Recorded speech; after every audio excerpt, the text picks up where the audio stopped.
La mémoire du temps et des hommes est tenace. Afin de continuer de flotter sur des brumes éclairées, je vais vous lire Lettre à la voyante. La voyante s'appelait Madame Sacco. Elle était très appréciée des surréalistes. Il va la rencontrer en août 1926. En réalité, il est surréaliste, lui, encore à ce moment-là, Antonin Artaud. Il sera rejeté du groupe en 1927. Mais à ce moment-là, il écrit des lettres enflammées à la sœur de la femme d'André Breton.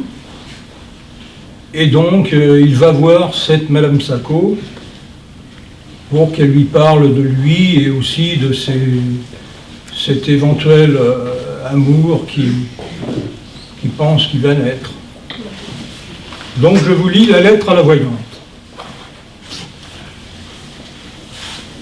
Madame, vous habitez une chambre pauvre, mêlée à la vie. C'est en vain qu'on voudrait entendre le ciel murmurer dans vos vitres. Rien, ni votre aspect, ni l'air ne vous sépare de nous.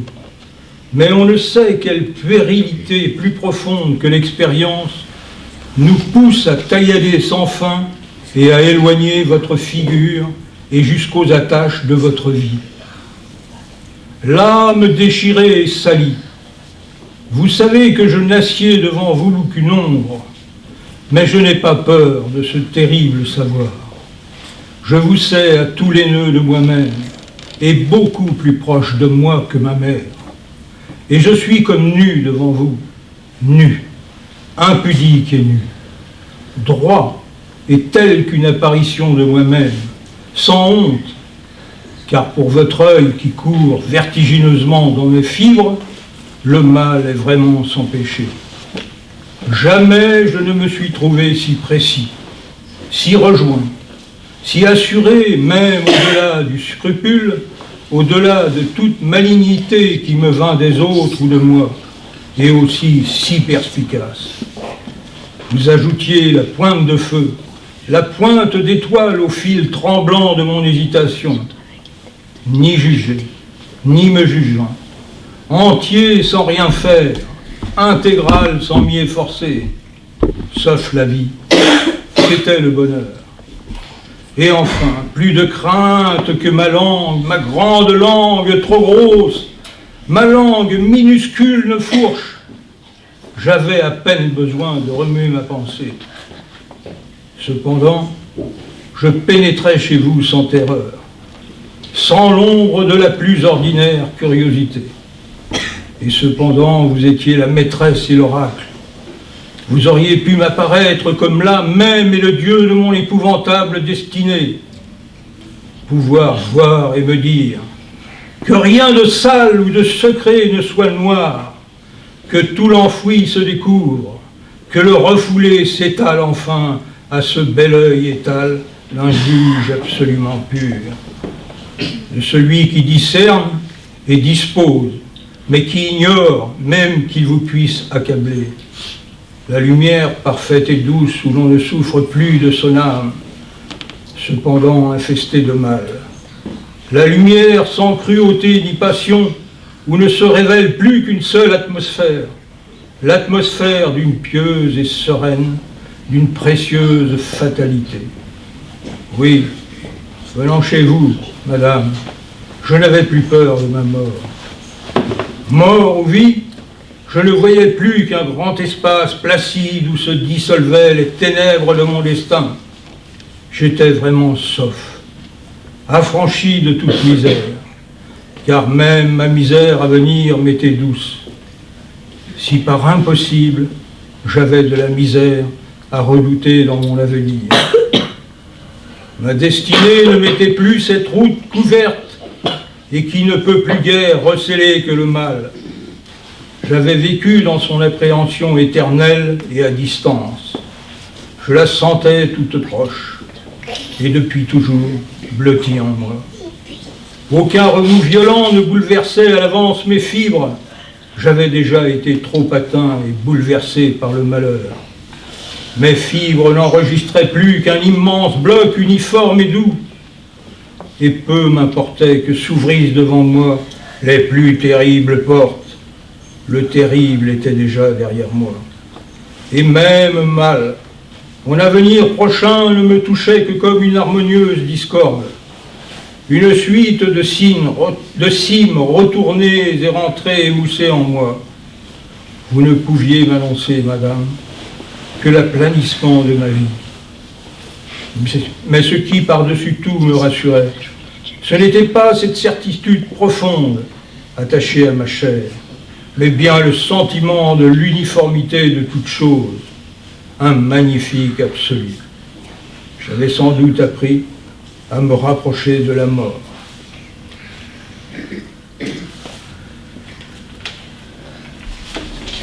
Et c'est pourquoi toutes choses, même les plus cruelles, ne m'apparaissaient plus que sous leur aspect d'équilibre, dans une parfaite indifférence de sens. Et il y avait encore autre chose. C'est que ce sens indifférent quant à ses effets immédiats sur ma personne était tout de même coloré en quelque chose de bien. Je venais à vous avec un optimisme intégral, un optimisme qui n'était pas une pente d'esprit, mais qui venait de cette connaissance profonde de l'équilibre où toute ma vie était baignée. Ma vie à venir, équilibrée par mon passé terrible et qui s'introduisait sans chaos dans la mort.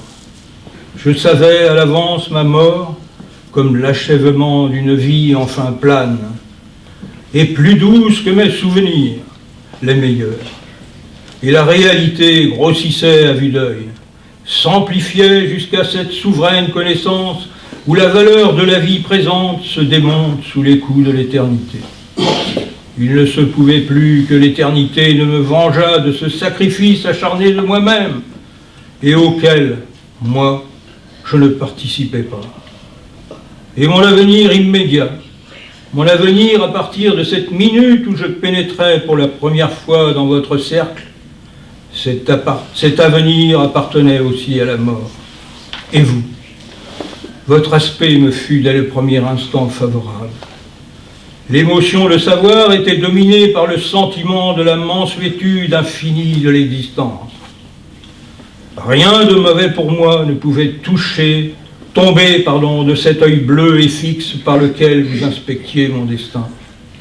Toute la vie me devenait ce bienheureux paysage où les rêves qui tournent se présentent à nous avec la face de notre moi.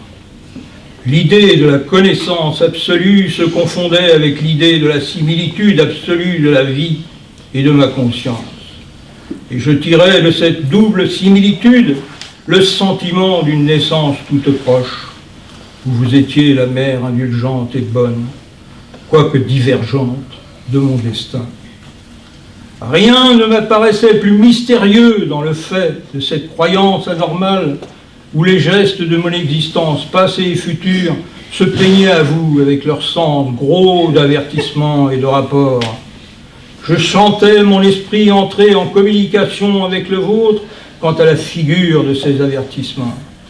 Mais vous, enfin, madame, qu'est-ce donc que cette vermine de feu qui se glisse tout à coup en vous, et par l'artifice de quelle inimaginable atmosphère, car enfin, vous voyez, et cependant le même espace étalé nous entoure. L'horrible, madame, est dans l'immobilité de ces murs, de ces choses, dans la familiarité des meubles qui vous entourent, des accessoires de votre divination, dans la différence tranquille de la vie à laquelle vous participez comme moi. Et vos vêtements, madame, ces vêtements qui touchent une personne qui voit, votre chair, toutes vos fonctions, enfin, je ne puis pas me faire à cette idée que vous soyez soumise aux conditions de l'espace, du temps, que les nécessités corporelles vous pèsent. Vous devez être beaucoup trop légère pour l'espace.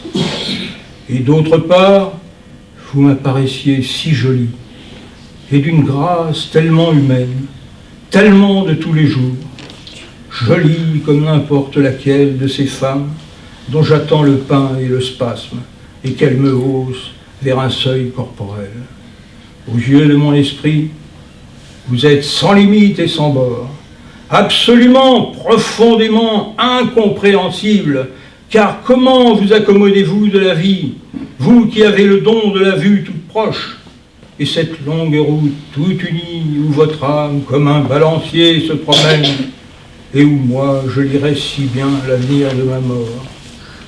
Oui, il y a encore des hommes qui connaissent la distance d'un sentiment à un autre, qui savent créer des étages et des haltes à leurs désirs, qui savent s'éloigner de leurs désirs et de leur âme, pour y rentrer ensuite faussement en vainqueur.